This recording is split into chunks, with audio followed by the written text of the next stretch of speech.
All right, let's just dive right in. I want you to imagine something. It's the mid-1920s. You're in a big movie palace, a piano is setting the mood, and the silent movie that's flickering up on the screen, well, it's about to show you something your brain just isn't ready for. This isn't just a film, it's like a portal to a world that existed before humanity. And that's exactly what audiences saw. I mean, these weren't jerky puppets or simple drawings. These were dinosaurs moving with this terrifyingly smooth, believable life. You had an Allosaurus fighting a Triceratops, a pterodactyl actually flying through the sky. For people back in 1925, this was pure, unadulterated magic. The film was, of course, The Lost World, and it was about to change everything. So who was the magician behind this incredible illusion? His name was Willis O'Brien. You can think of him as part visionary artist, part obsessive engineer. He basically invented the art of stop-motion animation as we know it. We're talking decades before computer graphics were even a dream. This guy was perfecting a technique that would dominate special effects for the next 70 years. To really appreciate his genius, we've got to look behind the scenes and, get our hands dirty a little. How on earth did he build these creatures? What made them seem so alive? Well, it all started from the inside out, with the skeleton. And this is where things get really cool. See, O'Brien wasn't just messing around with clay figures. No way. He was a master craftsman. He built these incredibly complex metal armatures, basically tiny skeletons with intricate ball and socket joints, just like the ones in our own bodies. This meant he could pose the dinosaurs with stunning accuracy, making every single movement feel natural and real. The whole process was just meticulous. Once he had the metal skeleton, he'd carefully add sponge to build up the muscles and give it bulk. Then, he'd cover the whole thing in a flexible rubber skin. But get this is the part that blows my mind. To make the dinosaurs look like they were breathing, he would sometimes put a little football bladder inside the model, and between each frame of film, he'd inflate and deflate it just a tiny bit. The final result? A creature that looked like it was genuinely alive.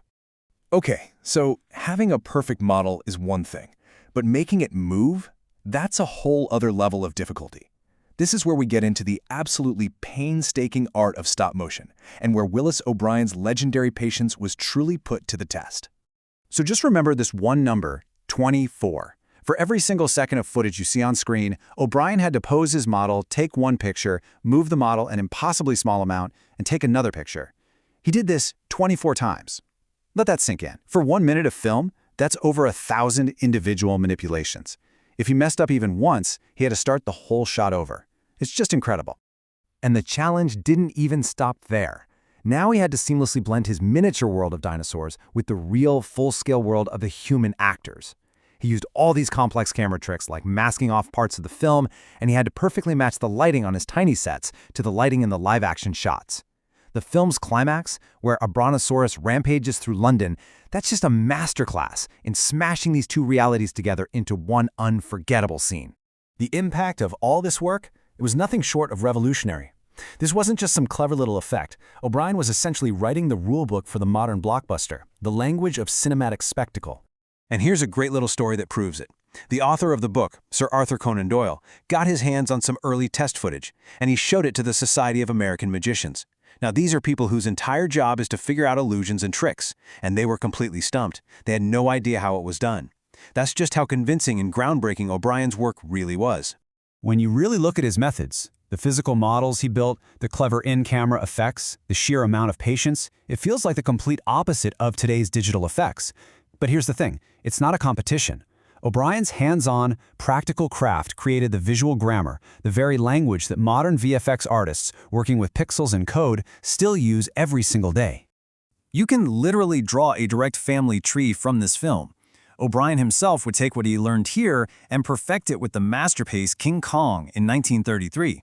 And his work inspired his amazing protege, the legend Ray Harryhausen, who picked up that torch and carried stop motion for decades, inspiring a whole new wave of filmmakers.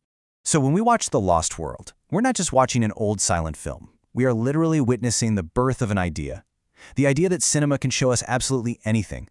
It laid the groundwork for every single monster movie, every fantasy epic, and every film that just wants to fill us with a sense of pure, unadulterated wonder. So I'll just leave you with this final thought.